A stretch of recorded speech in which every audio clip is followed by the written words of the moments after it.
The guns fell silent in Berlin on May 2, 1945, but the echoes of war reverberated through the pulverized cityscape. The Battle of Berlin, a final ferocious clash, had left an indelible scar, compounded by years of relentless Allied bombing that had rained down an estimated 68,000 tons of explosives upon the German capital. In the immediate aftermath, control of the devastated city fell to Soviet General Nikolai Bersin, who swiftly moved to dismantle the remnants of Nazi authority, dissolving German political organizations and ordering the disarmament of the populace. His focus then turned to the fundamental needs of a city teetering on the brink of collapse: securing food supplies, establishing basic sanitation to prevent disease, managing the swelling ranks of refugees, and embarking on the monumental task of clearing the mountains of rubble that choke streets and buried homes. The restoration of essential utilities, particularly water and electricity, became a critical priority. The demographic landscape of Berlin had been dramatically altered by the war.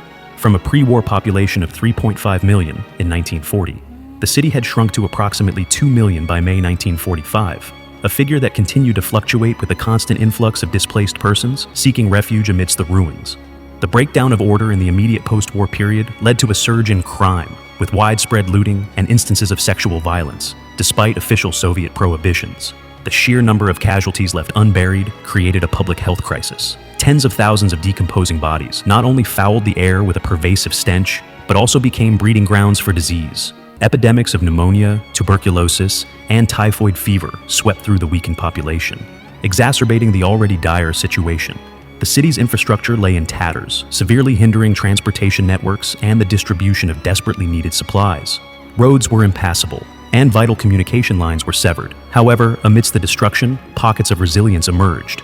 Dedicated efforts to repair essential arteries slowly began to yield results, and by June, limited train and tram services were restored, offering a fragile lifeline to the isolated communities within the city.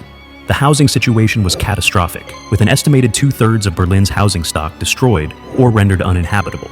Makeshift shelters were established in the remaining structures, often overcrowded, with multiple families crammed into single rooms. To manage the scarcity of food, a system of ration cards was implemented, dictating the meager amounts of provisions available to each citizen. Recognizing the inadequacy of official rations, authorities encouraged Berliners to cultivate any available patch of land, transforming bomb craters and public parks into makeshift vegetable gardens.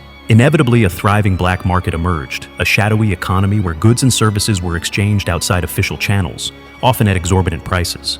Despite the overwhelming challenges and the slow pace of progress, the gradual restoration of essential services, the trickle of running water, the flickering of electric lights, marked the initial tentative steps on the long and arduous road to recovery for the deeply scarred city of Berlin. The spirit of its people, though tested to its limits, began the slow climb back from the abyss of war.